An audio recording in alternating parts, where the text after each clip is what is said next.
귀한 예배로 여러분을 초청합니다. 주님의 예배 가운데 임하셔서 우리 하나님을 만나고 경험하고 회복되는 귀한 시간 되기를 주의 이름으로 축복합니다. 이제 함께 예배합니다. 예배하는 사람은 영과 진리로 예배해야 합니다. 아멘.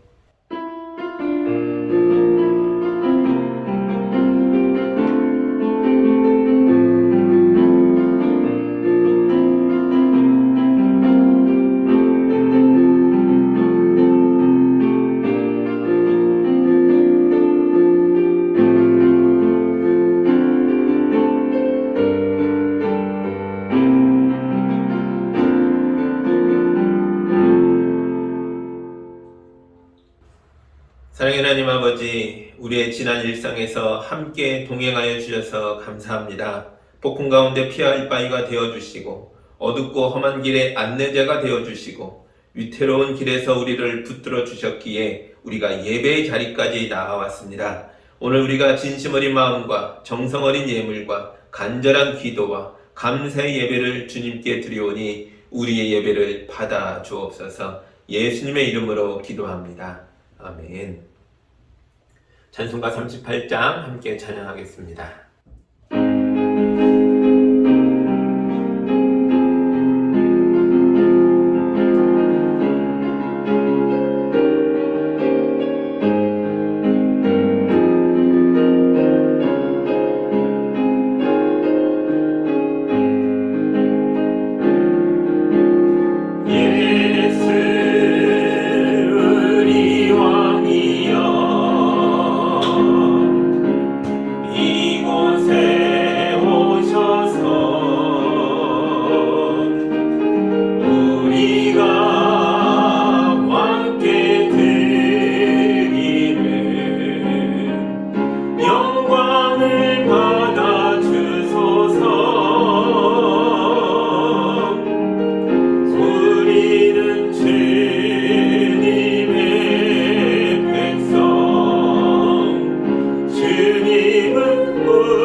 우리 한 주간의 삶을 돌아보며 주님 앞에 왔으나 예배자를 서기에 부끄러운 것들이 있었다면 이 시간 다 고백하고 용서받는 기도를 함께 드리겠습니다.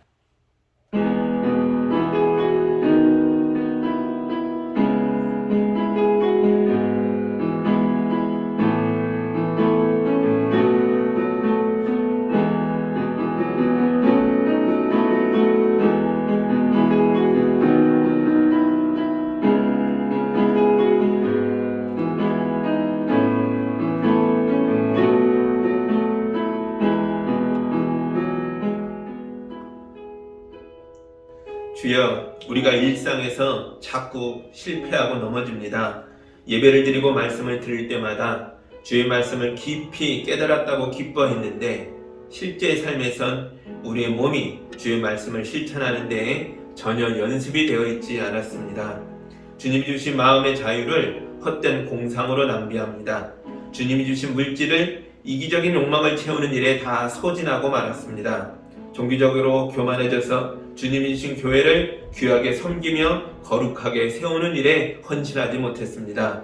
주님 주신 가족을 내 만족을 위한 도구처럼 여겼습니다. 주여, 우리가 십자가 앞에 다시 섭니다. 주님의 큰 사랑과 은혜로 우리를 덮으셔서 우리 어리석은 마음과 생각을 고쳐 주옵소서. 우리가 참 지혜를 가지고 신앙의 열매를 맺으며 응답받는 진실한 기도를 드리며 살도록 인도하여 주옵소서. 예수님의 이름으로 기도하옵나이다. 아멘.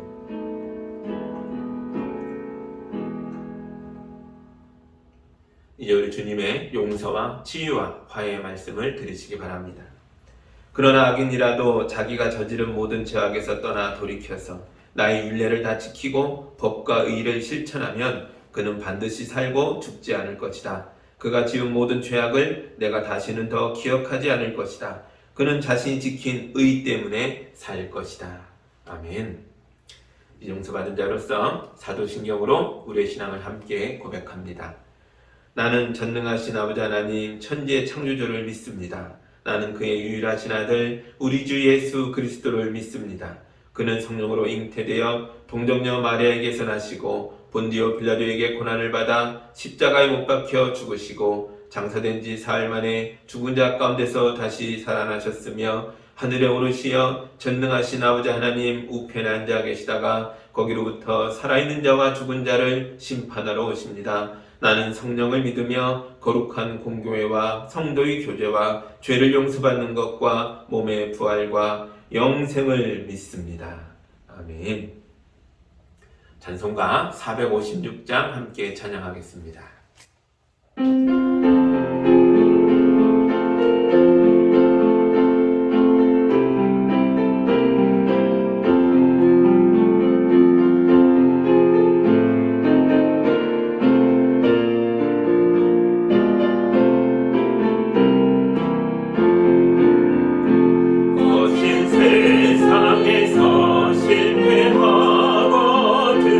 그 손 못 자국만 쳐라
우리 함께 기도합니다. 사랑의 하나님 아버지, 지치고 상한 심령들이 예배자로 나와 주님의 손에 난 못자국을 만집니다. 이제 주의 말씀을 우리에게 주시고 주님의 피 묻은 손으로 우리를 만져주셔서 우리 성도들이 참된 믿음의 자유를 누릴 수 있도록 인도하여 주옵소서. 이 시간 우리 성도들을 축복하여 주옵소서. 하늘의 풍성한 은혜를 우리 가족과 우리 모든 이웃에게 나누어주는 삶을 살 수 있도록 우리 성도들을 충만하게 채워 주옵소서. 아픈 이를 위해 우리가 간절히 기도합니다. 우리 가운데의 아픈 이들이 주님의 말씀 듣고 주님의 위로를 받으며 마음의 치유를 받고 몸의 강건함을 얻을 수 있도록 도와주시옵소서. 죄악에 빠진 이들을 우리가 붙들고 주의 말씀을 전하며 가르칩니다. 주여, 우리의 죄악들이 드러날 때에 떠나가게 하여 주옵소서. 현실에 부딪힌 자녀들이 주님의 말씀을 붙들고 간절히 기도할 때에 그들의 삶이 열려지게 하여 주옵소서. 우리 어린 자녀들이 믿음으로 일어나 힘차게 주님이 주신 일들을 담대하게 걸어나가며 달려나갈 수 있도록 도와주시옵소서. 주님, 우리 정부가 10월에는 집단 면역을 달성하고 11월에는 위도 코로나를 하겠다고 계획을 세우고 있습니다. 비록 사람이 계획을 세우나 인간의 계획을 이루시는 분은 우리 하나님이심을 우리가 믿고 고백하오니 주여 우리를 불쌍히 여겨 주옵소서. 우리의 모든 봉쇄를 풀어도 안전한 세상이 될 수 있도록 도와주시옵소서. 그래서 도탄에 빠진 모든 기업과 자영업자들과 모든 가정의 경제 상황이 다시 회복될 수 있도록 도와주시옵소서. 우리 어린 자녀들과 청년들이 주님 안에서 쉼을 누릴 수 있도록 도와주시옵소서. 우리 자녀들과 청년들의 마음을 위로하여 주시고 사랑으로 그들을 돌보아 주시옵소서. 우리 가운데는 대입을 바라보며 열심히 노력하고 공부하는 청년도 있습니다. 주님께서 그의 모든 노력에 기름을 붓듯이 능력을 베풀어 주셔서 아름다운 열매를 맺을 수 있도록 도와주시옵소서. 우리와 함께 다시 모여 감격하며 예배할 수 있도록 우리의 삶을 인도하여 주옵소서. 이 시간 우리가 모여 예배하든지 또 가정에서 예배하든지 우리 모두 주님 안에서 하나를 이루게 하여 주시고 주님의 뜻을 실천하며 온전하게 믿음의 생활을 나아갈 수 있도록 주님의 능력을 허락하여 주옵소서. 주께 감사드리오며 예수님의 이름으로 기도하옵나이다. 아멘.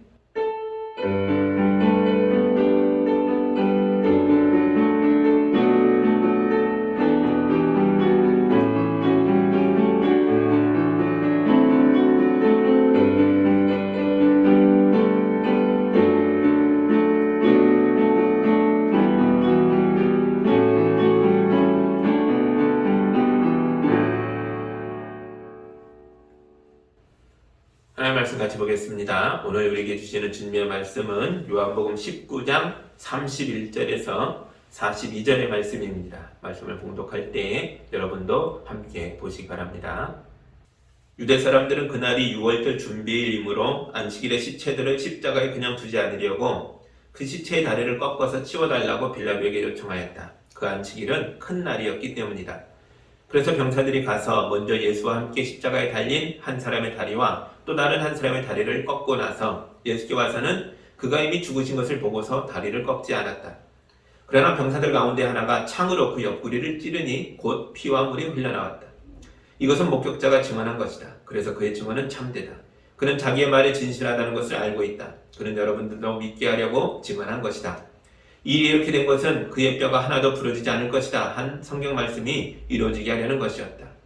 또 성경에 그들은 자기들이 찌른 사람을 쳐다볼 것이다 한 말씀도 있다. 그 뒤에 아리마대 사람 요셉이 예수의 시신을 거두게 하여 달라고 빌라도에게 청하였다. 그는 예수의 제자인데 유대 사람이 무서워서 그것을 숨기고 있었다. 빌라도가 허락하니 그는 가서 예수의 시신을 내렸다. 또 전에 예수를 밤중에 찾아갔던 니고데모도 몰약에 침향을 섞은 것을 100근쯤 가지고 왔다. 그들은 예수의 시신을 모셔다가 유대 사람의 장례 풍속대로 향료와 함께 삼배로 감쌌다. 예수가 십자가에 달리신 곳에 동산이 있었는데 그 동산에는 아직 사람을 장사한 일이 없는 새 무덤이 하나 있었다. 그날은 유대 사람이 안식일을 준비하는 날이고 또 무덤이 가까이 있었기 때문에 그들은 예수를 거기에 모셨다. 아멘. 잠깐 기도합니다.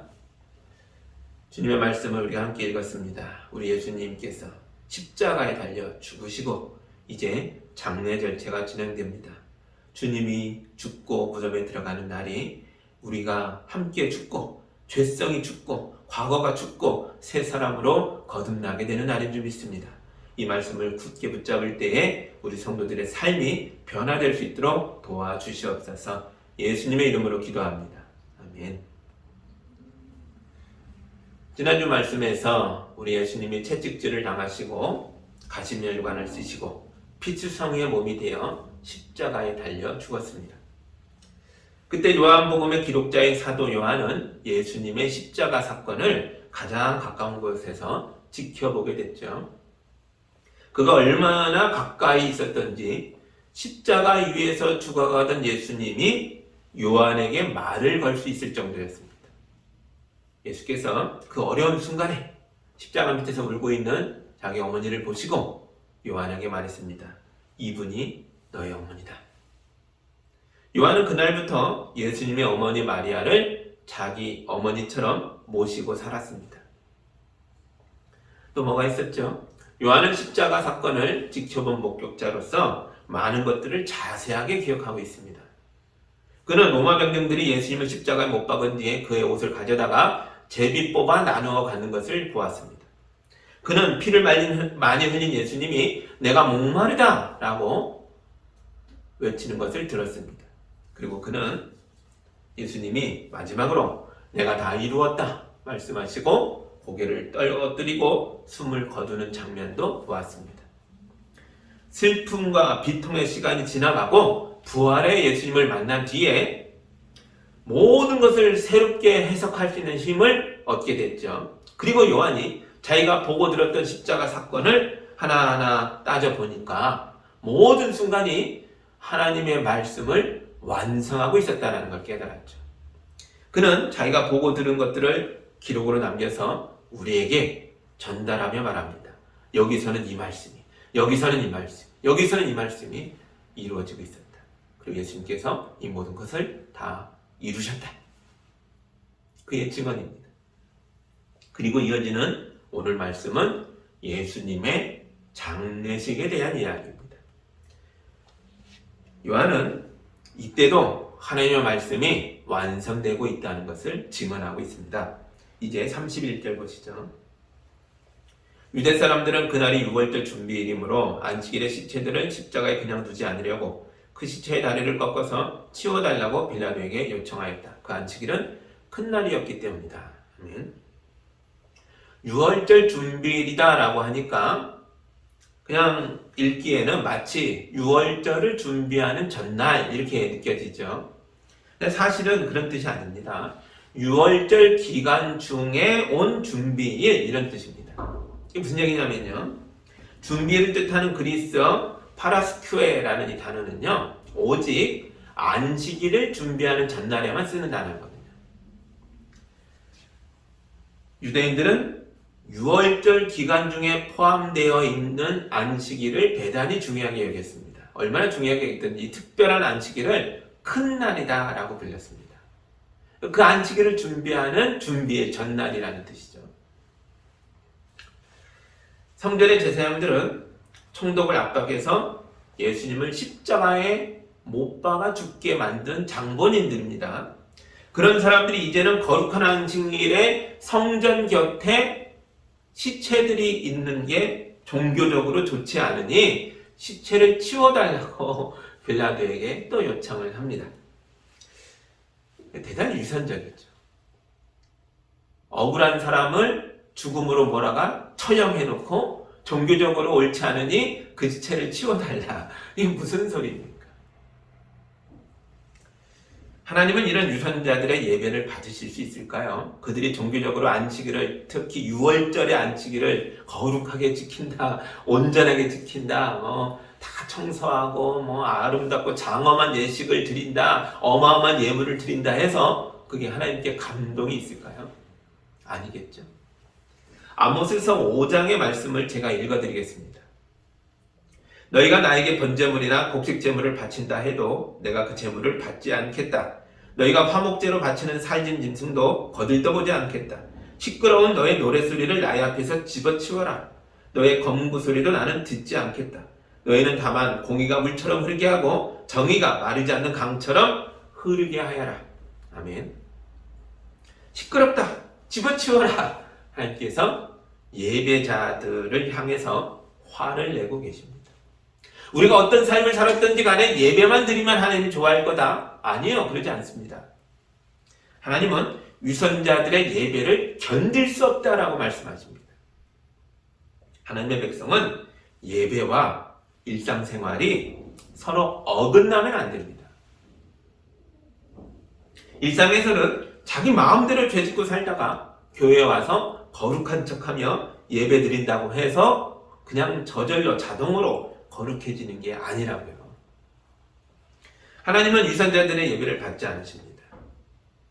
그래서 우리는 예배를 시작하면서 앞순서에 뭐가 있어요? 참회의 기도가 있는 거예요. 우리의 일상을 주님 앞에 다시 고백하고 제대로 살지 못했던 것들이 있다면 다 주님 앞에 내어놓고 용서를 구하고 나서 비로소 온전한 예배를 드릴 수 있다는 우리 신앙 고백이 그 앞에 있는 겁니다. 우리가 진실한 회개를 통과해야만 우리의 예배도 진실해질 수 있습니다.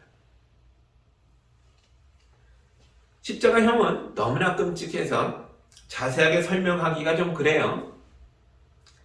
그런데 제사장들이 예수님의 다리를 꺾어달라고 요청했잖아요. 이게 무슨 뜻인가 이해하려면 어쩔 수 없이 십자가형에 대해서 조금 더 설명할 필요가 있겠다 싶습니다. 십자가는 죄수를 가장 고통스럽게, 그리고 그 고통을 가능한 한 최대로 길게 느끼다가 죽게 만드는 형틀입니다. 얼마나 무자비하고 무서운 형틀이었는지 로마 사람들이 이 형틀을 만들어 놓고 그래요. 로마 시민권자는 특별한 정말 웬만한 일이 아니고는 십자가형으로 죽일 수 없다, 이런 법을 만들 정도로 무시무시한 형틀이에요. 최고로 고통스럽게, 그리고 이 고통을 가능한 한 죽기까지 오래 걸리도록 그렇게 고안된 형틀이라는 거죠. 죄수는 채찍질을 당해서 피투성이가 된 몸으로 무거운 형틀을 메고 언덕을 올라야 합니다. 힘이 다 빠져서 기진맥진했겠죠. 그 상태로 병사들이 죄수의 양팔을 벌려서 가로기둥에다가 대고 못을 박아 고정합니다. 그리고 이 나무 통을 밧줄에 걸어 높이 달아 올리죠. 그러면 어떻게 될까요? 죄수의 몸이 중력 때문에 아래로 축 처지겠죠. 이대로 두면 죄수는 숨을 쉬지 못하고 금방 죽게 됩니다. 지금 당장 실험을 해볼 수도 있어요. 여러분, 팔을 적당히 이렇게 하고 숨을 쉬어보세요. 숨 쉬는데 별로 어렵지 않아요. 그런데 이 팔을 이렇게 높이 들고요, 체중을 밑으로 내린다 하는 마음으로 몸을 이렇게 좀 뺀 다음에 숨을 쉬어보려고 해보세요. 숨이 잘 안 쉬어집니다. 가슴이 확 좁아지면서요, 공기가 잘 안 들어가요. 이제 병사들은 이대로 두면 죄수가 질식사할 테니까 이 죄수를 어떻게든 천천히 죽게 하기 위해서 죄수의 양 무릎을 살짝 접어서 포개진 발등을 세로 기둥에 대고 못을 박아 고정합니다. 좀 더 잔인하게 하려면 그 발등 밑에 나무 토막을 하나 더 대서 체중을 거기다 걸고 버틸 수 있게 도와줘요. 이게 도와주는 게 아니죠. 어떻게든 고통과 죽음을 연장시키려고 합니다. 그러면 죄수에게 어떤 일이 일어날까요? 자기 체중으로 떨어진 몸무게 때문에 숨이 가빠진 죄수가 못 박힌 발에 힘을 주어 자기 몸을 들어 올리죠. 접혀진 무릎이니까 이 무릎을 살짝 피면서 몸을 들어 올릴 수 있습니다. 그러면서 숨을 쉬는 거예요. 숨을 쉬는 거예요. 그러면요, 못 박힌 발에 어마어마한 고통이 오겠죠. 그래서 오래 버티지 못하고 다시 몸이 밑으로 축 처집니다. 그러면 이번엔 자기 몸의 무게를 견디고 있는 두 팔에 큰 고통이 오겠죠. 그리고 동시에 또 숨이 막힙니다. 그래서 죄수는 숨을 쉬려고 못 박힌 발에 힘을 줘서 자기 체중을 들어 올렸다가 고통에 못 이겨 몸을 떨어뜨렸다가, 이것을 죽을 때까지 반복하는 겁니다. 그래서 제사장들이 안식일이 바로 몇 시간 안 남았으니 죄수들을 치워달라고 다리뼈를 꺾어달라고 말하는 거죠. 다리를 부러뜨리면 숨을 쉬려고 몸을 밀어 올릴 수가 없기 때문에 얼마 못 가 빠르게 질식사하게 될 테니까요. 여러분, 빌라도도 좋은 사람이 아닙니다. 로마 역사가들은 빌라도가 대단히 잔인하고 악한 사람이었다라고 기록하고 있죠. 그런데 이런 빌라도가 보기에도 6월절 안식일을 경건하게 지키기 위해서 예수의 다리를 꺾어 치워달라고 요구하는 제사장들의 모습은 구역질이 올라올 정도로 대단히 비열하고 위선적이었을 겁니다. 사실 이 시대에 많은 로마인들과 그리스 사람들이 유대교에 큰 흥미를 느끼고 있었습니다. 그들의 신앙과는 좀 다르게 유일신 하나님을 말하고 있고 온 세상의 구원을 말하고 있는 이 말씀이 되게 신선하게 다가왔던 것 같아요. 그들 중에는 구약 성경을 읽고 회당에 나와서 기도를 하며 하나님을 믿고 구원을 바라보는 자들도 생길 정도였습니다. 그러나 빌라도는 제사장들이 와서 직접 전도를 한다고 해도 하나님을 믿지 못했을 겁니다. 아니, 제사장들이 왔기 때문에 더 못 믿었겠죠. 왜 그래요? 말씀이 잘못됐기 때문이 아니라 말씀을 맡은 자들의 이 비열함이, 이 정말 엄청난 위선이 교회 밖의 사람들로 하여금 하나님 앞에 오는 구원의 문을 막고 있는 겁니다. 어떤 사람이 그래요. 과학이 발달한 세상을 사는 현대인들은 더 이상 종교에 관심이 없다, 뭐 이런 말을 합니다.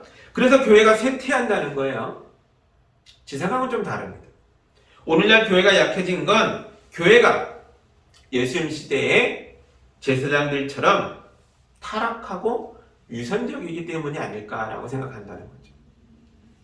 교회가 앞장서서 권력을 탐하고, 교회가 앞장서서 부자 되려 하고, 교회가 앞장서서 소외자들을 더 소외시키고, 반대파를 저주하면서 우리가 가진 말씀과 말씀을 가졌다는 자들의 실천이 너무 위선적이니까 이 말씀조차 의심받게 된 거죠.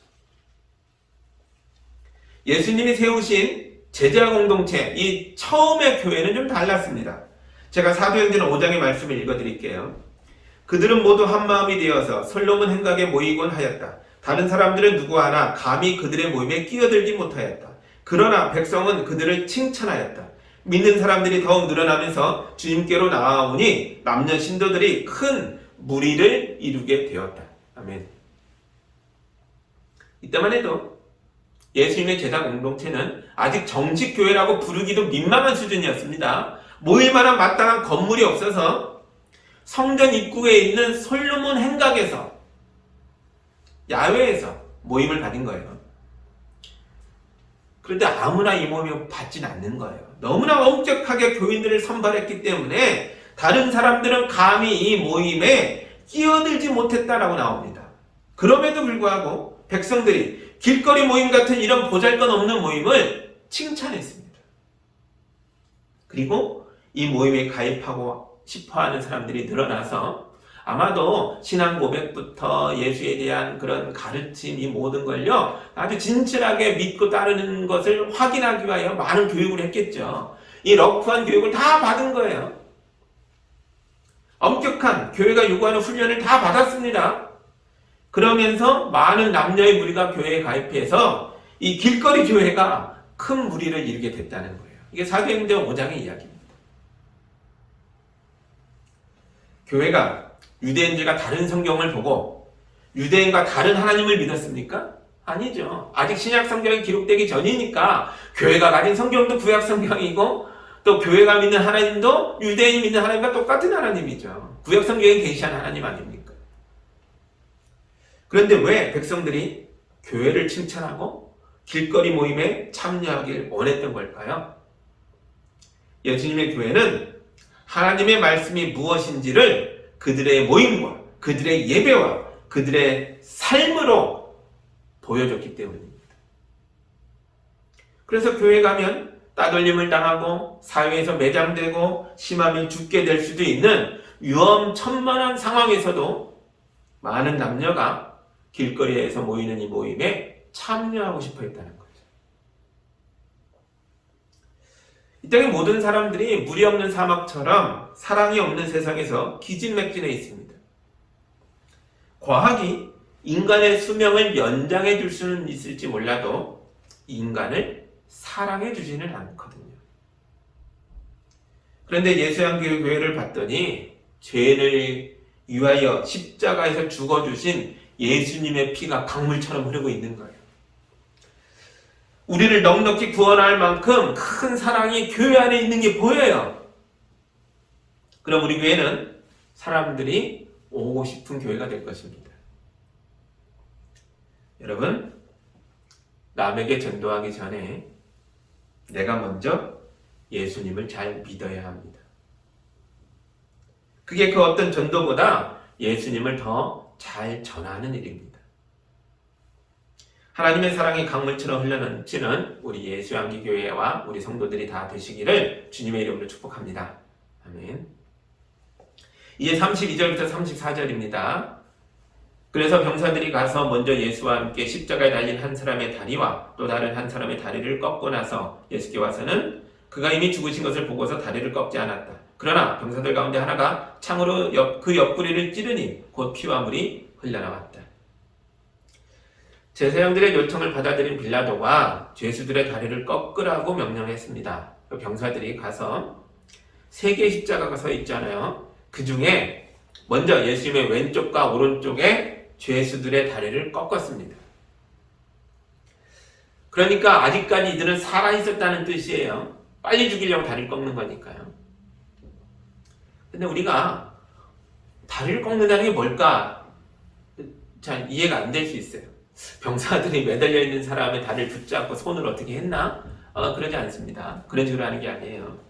사실은 쇠망치로 정강이 뼈를 때려서 부서뜨리는 겁니다. 무릎과 발목 사이를 깨뜨리는 거예요. 1968년에 어떤 고고학자들이 예루살렘 북쪽에서 십자가형으로 죽은 사람의 유골을 발견했습니다. 그런데 유골을 살펴보니 한쪽 다리의 관절은 탈골되어 있었고 다른 쪽 다리는 정강이 뼈가 완전히 부서져 있었습니다. 성경의 기록 그대로였다는 거죠. 이제 양쪽 죄수의 정강이 뼈를 부서뜨린 병사가 쇠망치를 들고 예수께도 왔죠. 그런데 예수님은 이미 고개를 떨어뜨리고 죽어 있었습니다. 빨리 죽게 하려고 다리를 꺾는 건데 예수님은 이미 죽었기 때문에 다리를 꺾는 수고를 할 필요가 없었습니다. 그러나 진짜 죽은 건지 아닌지 확인은 해봐야죠. 그래서 병사들 중에 하나가 창으로 예수님의 옆구리를 찌른 겁니다. 그러자 창날이 들어가 박힌 자리에서 물과 피가 흘러나왔습니다.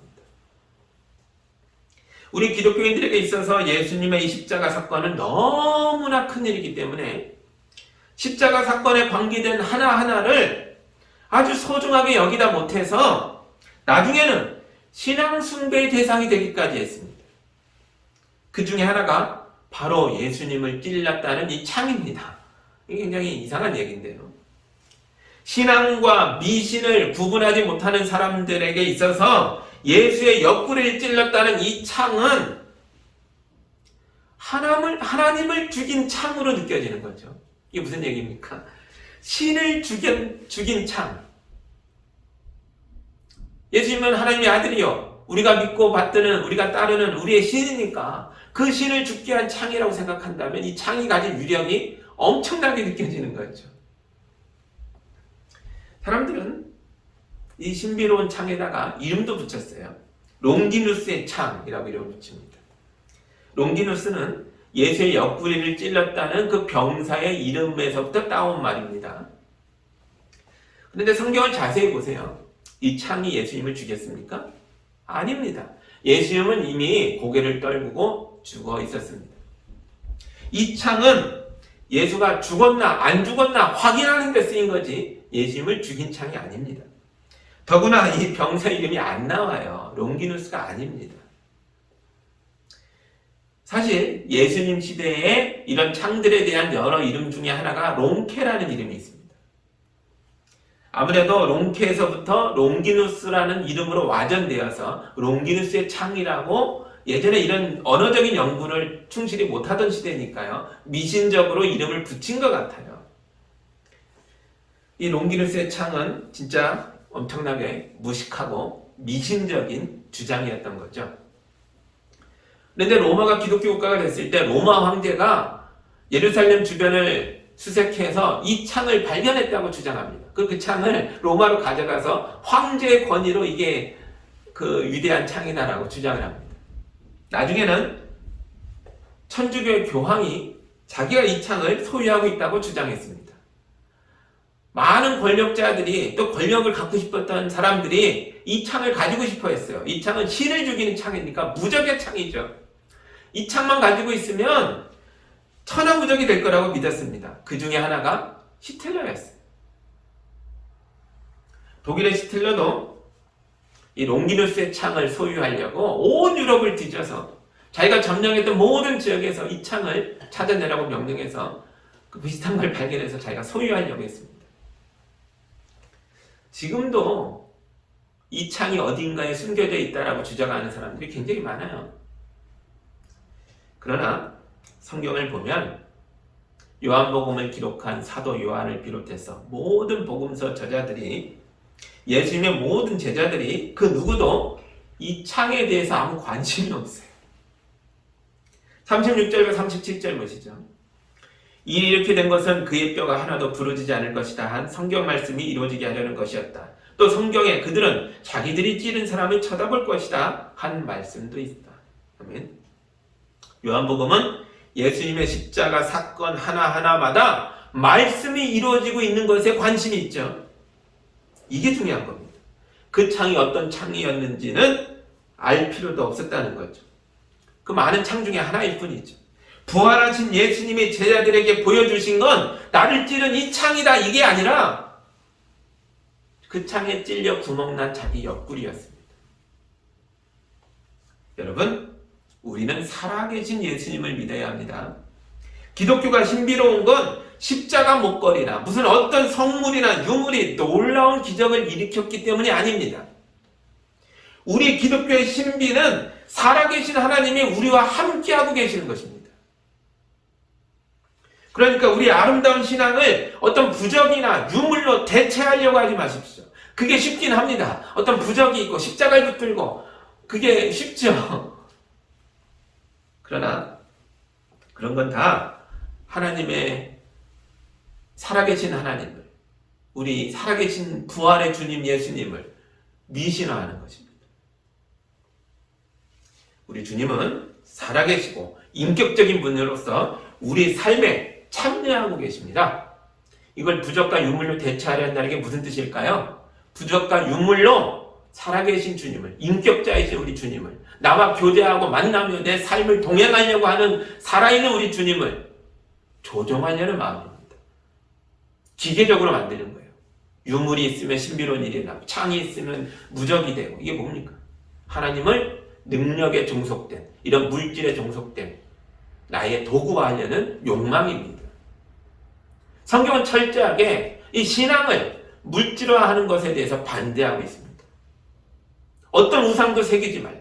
어떤 형상도 만들지 말라. 하나님을 그런 것으로 축소할 수 없다라고 말하는 거죠.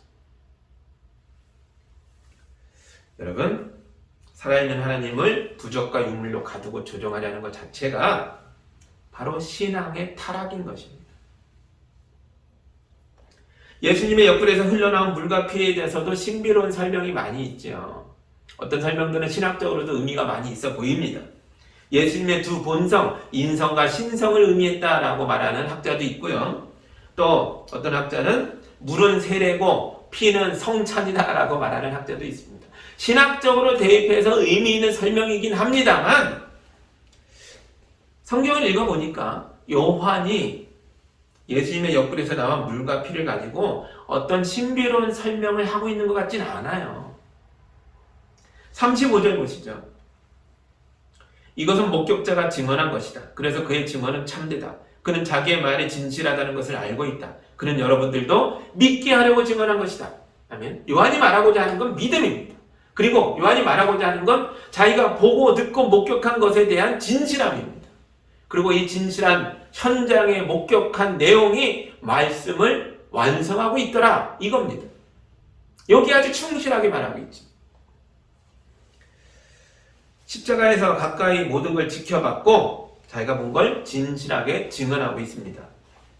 요한이 말하고자 하는 건 예수님 옆구리에서 쏟아져 나온 건 진짜 물과 피였다는 거예요. 어떤 상징물이 아니라는 거예요. 그냥 진짜 물과 피가 나온 걸 그는 봤고 이것이 말씀을 완성하고 있더라 이 얘기입니다. 그 어떤 상징보다 진짜 물과 피가 쏟아진 게 더 중요했습니다. 왜냐하면 요한복음이 기록되던 시대에, 그러니까 AD 90년 이후겠죠, 이상한 소문이 돌고 있었어요. 로마와 그리스 신학의 영향을 받은 신비주의자들이 교회 안에 들어와 활동하면서 예수님의 십자가 사건에 대해서 엉뚱한 해석들을 내놓기 시작합니다. 로마와 그리스 신앙에서는 신은 영원 불멸하며 죽지 않는 존재입니다. 이런 신앙에서 보면 하나님의 아들이며 우리가 믿고 따르는 우리의 신인 예수께서 죽었다는 게 말이 안 되는 거죠. 신은 결코 죽을 수 없는 존재인데 어떻게 십자가에서 죽냐는 거예요. 그래서 자기들의 신앙으로는 십자가를 이해할 수가 없으니까 이들이 이렇게 얘기해요. 예수님은 십자가에서 죽지 않았다. 그냥 사람들 눈에 죽은 것처럼 보였을 뿐이었다. 이런 주장을 합니다. 이런 주장을 가현설이라고 불러요. 근데 여러분, 지금도 그래요. 하나님의 말씀을 이해하기가 너무 어려울 때 사람들은 그 말씀을 자기들이 이해하기 좋은 방식으로 고쳐서 믿으려고 합니다.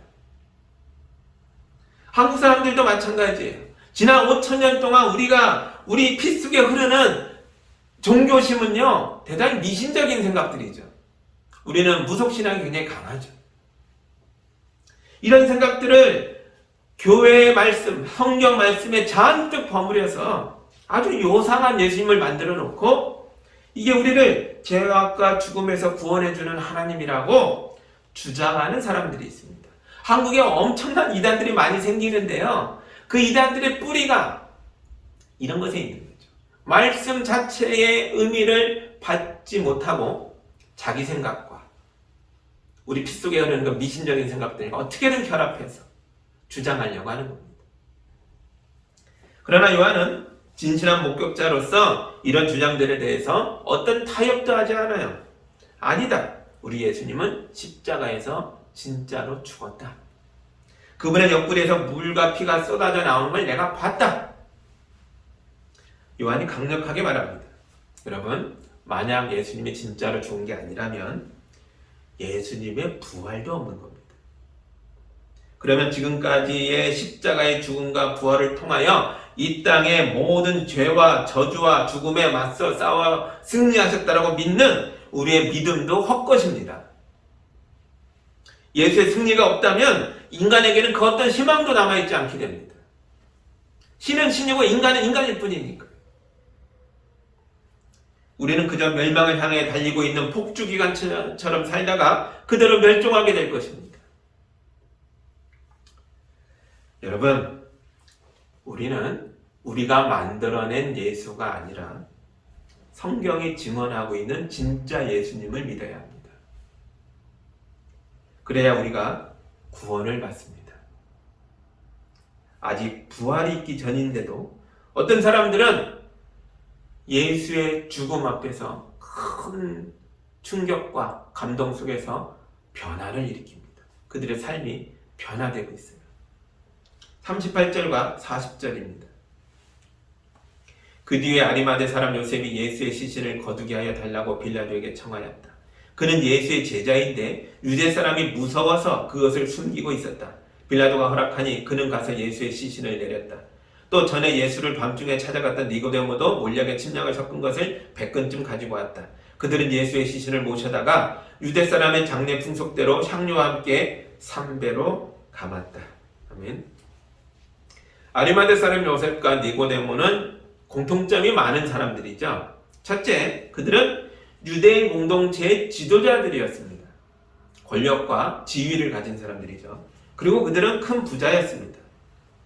니고데모가 가져온 이 향품의 양이요, 백근이라는 거 30kg가 넘는 큰 양입니다. 그 많은 걸 한 번에 가져올 정도로 재력이 있는 사람들이죠. 그리고 마지막으로 이들의 공통점의 핵심은요, 이들은 예수님의 숨은 제자들이었습니다.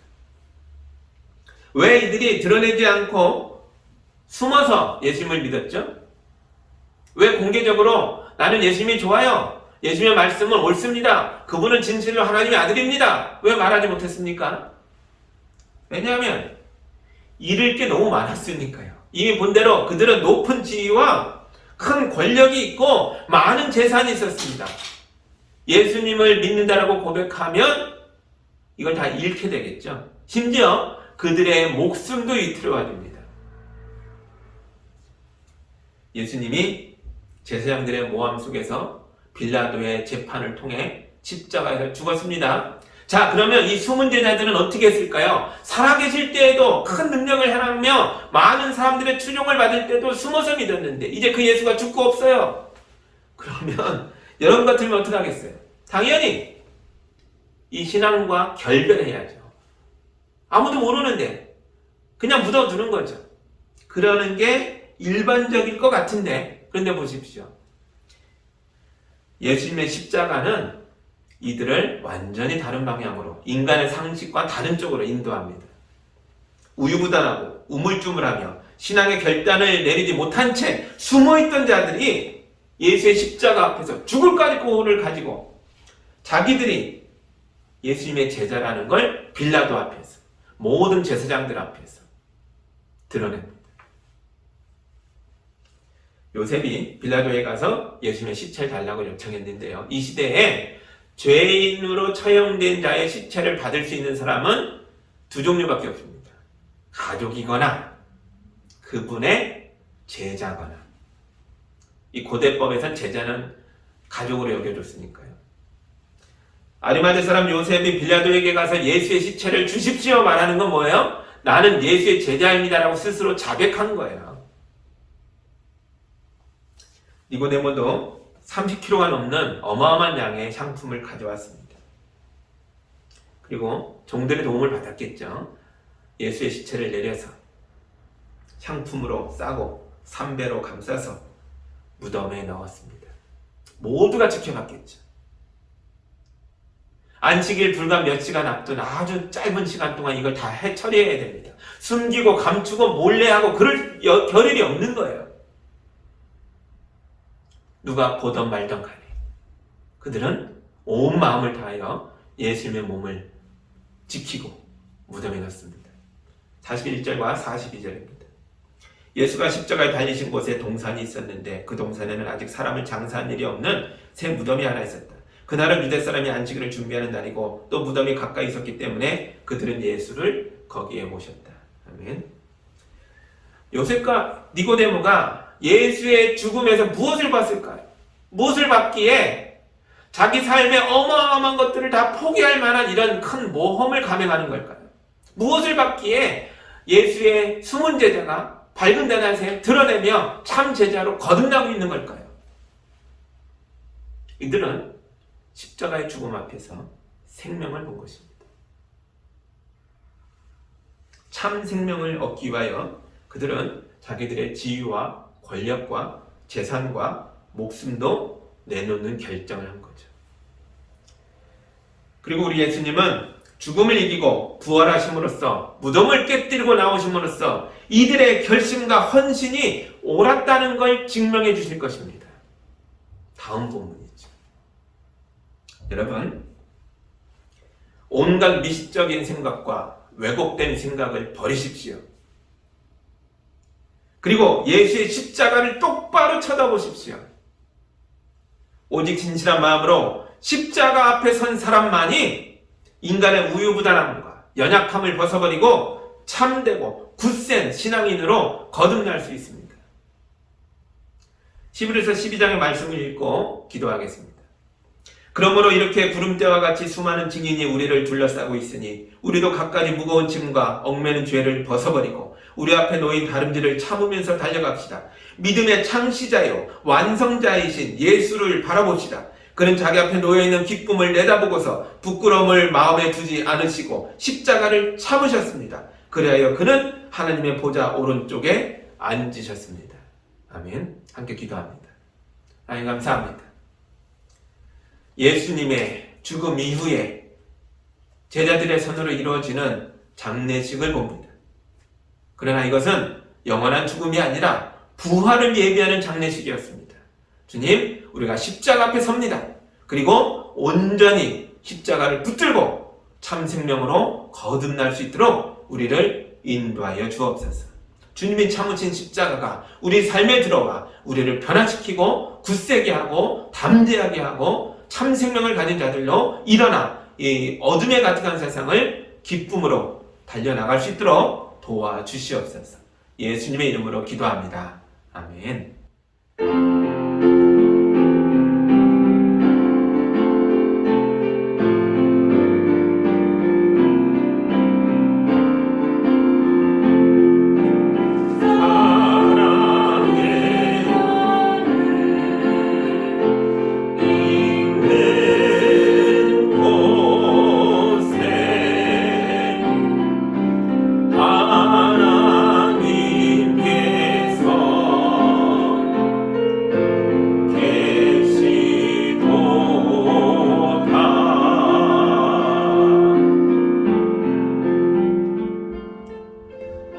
주님, 우리가 예물을 주께 올려드립니다. 이 예물이 부적처럼 사용되어서 복받는 도구가 되는 마음으로 드렸으니 복 주시겠지 그런 마음으로 올리는 것이 아닙니다. 참신한 고백으로 모든 것을 주님이 주셨기에 우리가 생명을 얻고 누리며 살아갈 수 있는 것에 감격하여 주님께 기쁨으로 올려드리는 예물입니다. 이 귀한 예물이 사랑의 도구가 되어 교회를 세우고 이웃을 돌보는 데에 거룩하게 쓰이게 하여 주시옵소서. 참된 신앙 고백을 하는 성도들을 주님이 기쁨으로 받아주시고 하늘문을 여시고 복되게 인도하여 주셔서 우리 성도들의 가정과 하는 모든 일들 가운데에 삶이 생명이 충만하게 하여 주옵소서. 예수님의 이름으로 기도합니다. 아멘.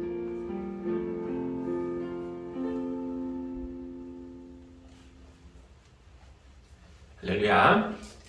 우리 한 주간의 삶을 어떻게 살아갈까를 주님의 말씀을 통해 조명받으셔서 우리의 생각과 우리의 주장으로 우격다짐으로 살아내는 삶이 아니라 주님이 인도하는 삶, 복된 삶으로 한 주간을 잘 지내시기를 주의 이름으로 축복합니다.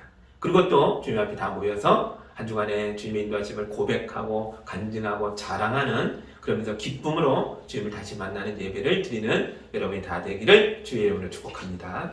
아멘. 이제 마지막 결단한 찬양 힘있게 부르고 우리의 삶으로 믿음으로 달려나가겠습니다.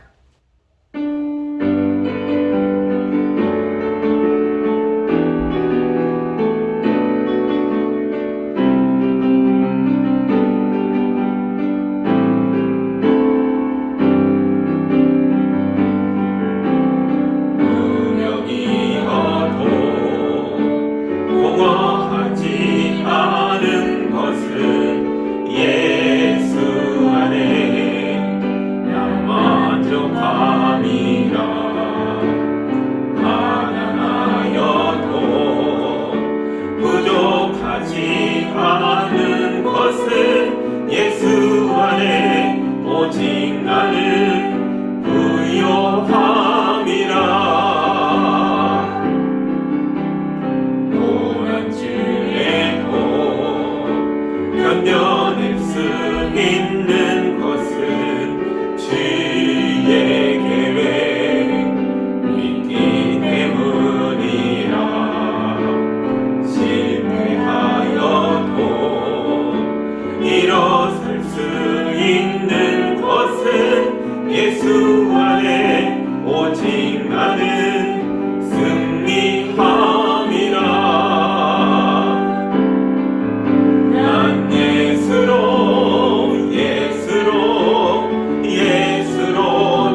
예수 안에 난 완전함이라. 화려한 세상 부럽지 않는 것은 난 예수로 충만함이라. 난 예수로 충만하네. 세상 모든 것들도 부럽지 않네. 난 예수로 충만하네. 영원한 왕 내 안에 살아 계시네. 난 예수로 충만하네. 세상 모든 풍파도 두렵지 않네. 난 예수로 충만하네. 영원한 왕 내 안에 살아 계시네. 영원한 왕 내 안에 살아 계시네.